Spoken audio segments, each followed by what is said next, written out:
حلالہ، اس کا بھی آج بڑا مذاق اڑایا جاتا ہے. حلالے کی بھی دو قسمیں ہیں، ایک وہ جو لعنتی ہے، ایک وہ جس کو قرآن بیان کرتا ہے. آج بہت سے لوگوں نے قرآن و سنت کے نام پہ اتنی غلط فہمیاں پھیلائی ہیں کہ لا تلبسوا الحق بالباطل ہے نا، قرآن یہودیوں کے بارے میں کہہ رہے حق اور باطل کو آپس میں مرج مت کرو، لیکن عوام میں اتنا فتنہ پھیلایا ہے حلالہ حلالہ حلالہ حلالہ، یہ مولوی حلالے کراتے ہیں، یہ مولوی حلال، اتنا زیادہ اس لفظ کو اچھالا گیا ہے کہ ایک مذاق بنا کے پیش کر دیا ہے.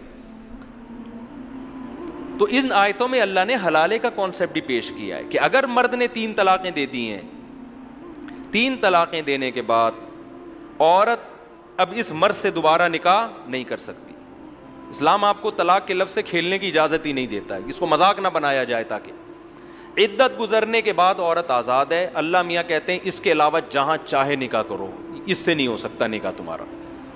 اس میں کوئی بغیرتی ہے؟ لوگ کہتے ہیں نا حلالہ بغیرتی ہے. اس اسٹیپ میں کوئی بغیرتی کوئی شروع ہو رہی ہے؟ جہاں چاہے نکاح کرے. اس عورت نے کسی مرد سے نکاح کر لیا، کم سے کم 2 گواہوں کو پتا تھا. نکاح میں ویسے بھی 2 گواہ کیا ہوتے ہیں؟ کافی ہوتے ہیں.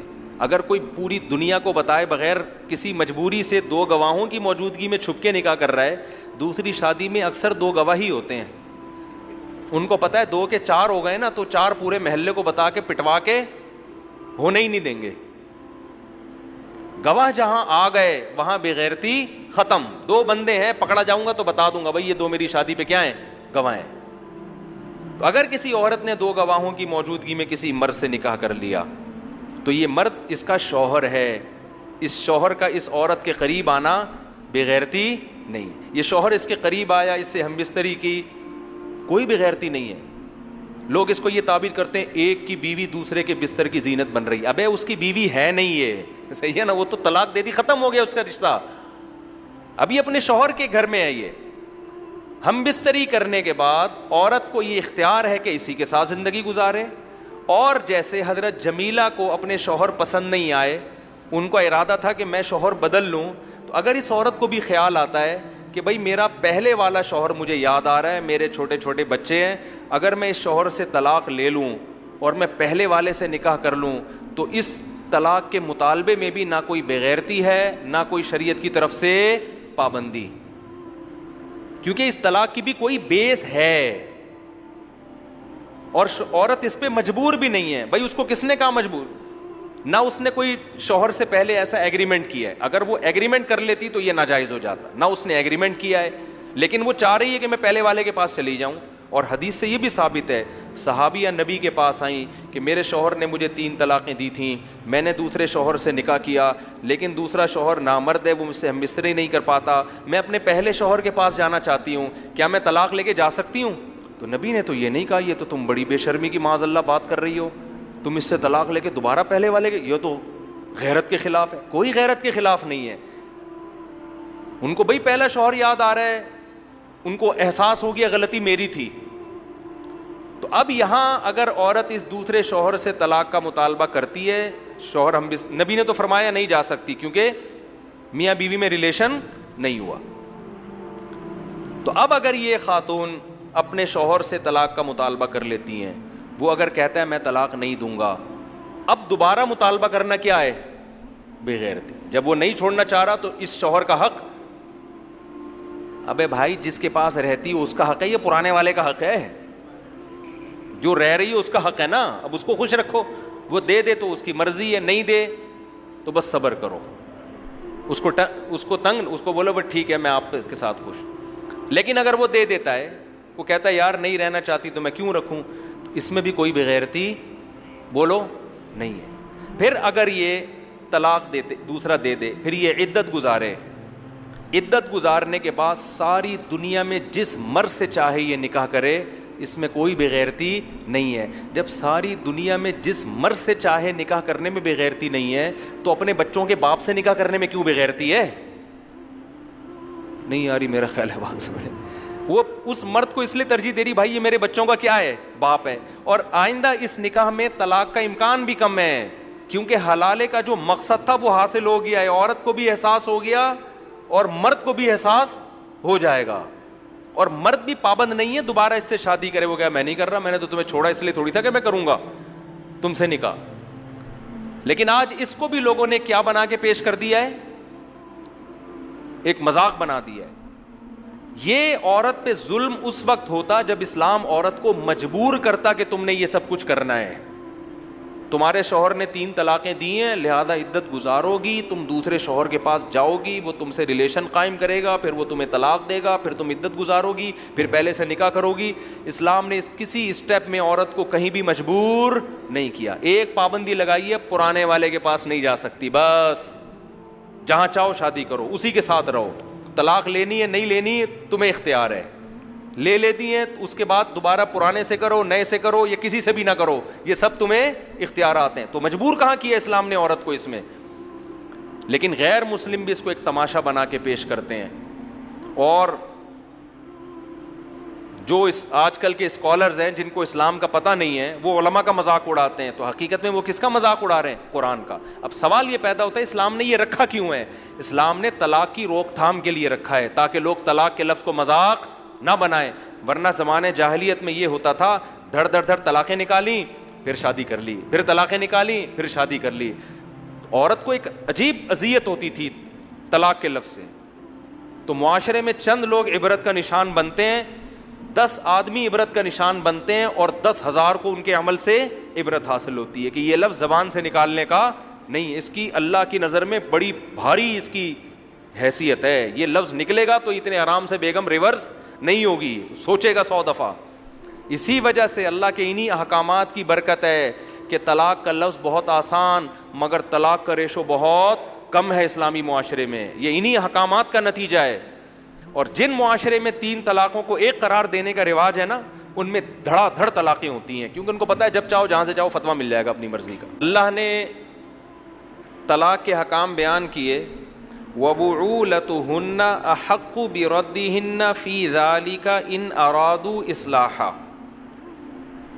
کہ طلاق کے بعد مرد کو رجوع کا حق ہے. عورت مرد کی پرمیشن کے بغیر کہیں اور شادی نہیں کر سکتی بشرطے کہ 3 طلاقیں نہ ہوں. ایک حکم تو یہ بیان کیا, ایسا نہیں ہو سکتا کہ عورت خود مختار ہے, وہ جب چاہے اپنا نکاح ختم کر دے. آج عدالتوں نے اس حکم کی دھجیاں بولو نا اڑا دی. او یعفو الذی بیدہ عقدۃ النکاح, اللہ فرماتے ہیں کہ نکاح کی جو چابی ہے نا نکاح ختم کرنے کی, وہ کس کے ہاتھ میں ہے؟ مرد کے ہاتھ میں. جج کے ہاتھ میں, پاکستانی کورٹ کے ہاتھ میں نہیں ہے. یہ ایک ایسا حکم ہے جس کا ہمارے کنٹری میں اتنا مذاق اڑایا گیا ہے کہ انتہا ہے, اور اس پر کوئی آواز اٹھانے والا نہیں. اسلامی نظریاتی کونسل نے بھی ایسی خاموشی کا مظاہرہ کیا ہوا ہے کہ انسان حیران ہوتا ہے, یار جو یہودی مذہب میں جو چیز نہیں ہے, جو عیسائی مذہب میں نہیں ہے, جو صدیوں سے اسلام میں نہیں تھی, وہ اتنی ڈھٹائی کے ساتھ اسلام میں داخل کر دی گئی. اور کیسے اسلامی نظریاتی کونسل بھی خاموش اور ہماری دینی جماعتیں بھی خاموش. نکاح میں داخل ہونے کے لیے عورت کی مرضی ضروری, نکاح سے نکلے گی عورت اپنی مرضی سے, بولو نہیں. اب اس پہ لبرل لوگ اعتراض کرتے ہیں مرد کو اتنے اختیارات کیوں دیے. اس اعتراض کا کیا جواب ہے؟ میں ان جوابات میں ابھی نہیں جاتا. یہ ان لوگوں کے لیے جو اسلام کو مانتے نہیں ہیں. ان اعتراضات کے جوابات انہیں دیے جائیں گے جن کو اسلام سمجھ میں نہیں آتا, جو غیر مسلم ہیں. تو ہم ان سے تو خطاب کر ہی نہیں رہے نا, انہیں تو ہم اور طرح سے سمجھائیں گے. ہم تو ان کو خطاب کر رہے ہیں جو کس کو فالو کرتے ہیں؟ اسلام. کوئی بھی خاتون اٹھ کے کورٹ میں جاتی ہے, شوہر پہ کیس کرتی ہے, مجھے خلا چاہیے. کبھی سچے الزامات ہوتے ہیں, کبھی جھوٹے الزامات ہوتے ہیں, لیکن کورٹ بہرحال پابند ہے اسے خلا کی ڈگری تھمانے پر. شوہر اس پہ سگنیچر کرے یا نہ کرے, نہ کورٹ کی صحت پہ اس سے کوئی فرق پڑتا ہے, نہ عورت کی صحت پہ اس سے کوئی فرق پڑتا ہے، نہ اس کے گھر والوں کی صحت پہ اس سے کوئی فرق پڑتا ہے، لیکن قرآن ان احکام کو بیان کر کے کہتا ہے وَلَا تَتَّخِذُوا آیَاتِ اللَّهِ ہُزُوًا، اللہ کی ان آیات کا مذاق مت بناؤ۔ سمجھتے ہو؟ خلا آج بہت سے جاہل یوٹیوب پہ بیٹھے ہوئے ہیں جن کو نہ اسلام کی الف کا پتہ نہ بے کا پتہ، لیکن مفتی بنے ہوئے ہیں۔ میں نام نہیں لوں گا، پھر ایک نیا ایشو کھڑا ہو جاتا ہے نا، ایک جنگ شروع ہو جاتا ہے۔ بہت سے جاہل، عوام ان کو عالم اس لیے سمجھتی ہے کہ عوام کے پاس علم ہوتا ہی نہیں ہے۔ جب آپ کے پاس خود علم نہیں ہوتا، آپ ان کے ریفرنس اور حدیث کے حوالے دیکھ کر متاثر ہوتے ہو کہ یار بڑی نالج ہے۔ نہ آپ کو اس حدیث کا ترجمہ آتا ہے، نہ آپ کو اس حدیث کا مفہوم آتا ہے۔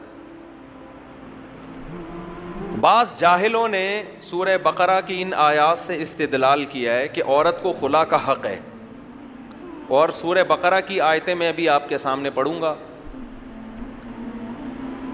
کہ فَإِنْ خِفْتُمْ أَلَّا يُقِيمَا حُدُودَ اللَّهِ، اگر تمہیں خوف ہو کہ میاں بیوی اللہ کی حدود پہ قائم نہیں رہ سکتے، فَلَا جُنَاحَ عَلَيْهِمَا، تو میاں بیوی پر کوئی حرج نہیں ہے، فی ما، اس رقم کے بارے میں، افتدت بھی، جس رقم کو عورت شوہر کو دے کر اپنی جان چھڑا لے۔ اسے کیا کہا جاتا ہے؟ خلا۔ اس عمل کو کیا کہا جاتا ہے؟ کہ عورت شوہر کو رقم دے اور اپنی جان چھڑا لے۔ یہ آیت ہے جس سے یہ کہا جاتا ہے کہ عورت کو بھی خلا کا حق ہے۔ یہ خوب سمجھ لیں، اس آیت کا مطلب یہ نہیں ہے کہ عورت جب چاہے شوہر کو مہر واپس کر کے اپنی مرضی سے جان چھڑا لے۔ پوری امت کا اجماع ہے کہ اس میں شوہر کی رضا ضروری ہے، اس کی مرضی کے بغیر وہ رقم دے کے جان نہیں چھڑا سکتی۔ کیوں؟ فدیے کا لفظ بتا رہا ہے، افتدت بھی، افتدا، یہ فدیہ جب بھی ہوتا ہے نا تو اس میں یہ ایک ایگریمنٹ ہے، اور ایگریمنٹ ہمیشہ دونوں طرف سے ہوتا ہے۔ تو یہ جو کہا جاتا ہے کہ اسلام میں عورت کو خلا کا حق ہے، اس کا مطلب کیا ہے؟ اس کا مطلب یہ ہے کہ عورت کو یہ حق حاصل ہے کہ اگر وہ شوہر کے ساتھ نہیں رہنا چاہتی، وہ سمجھتی ہے میرے ساتھ ظلم زیادتی ہو رہا ہے، میرے ساتھ ظلم زیادتی ہو رہی ہے، تو اگر وہ شوہر کو مہر واپس کر کے اس سے ڈیورس کا مطالبہ کر لے تو اس مطالبہ کرنے میں کوئی گناہ نہیں ہے۔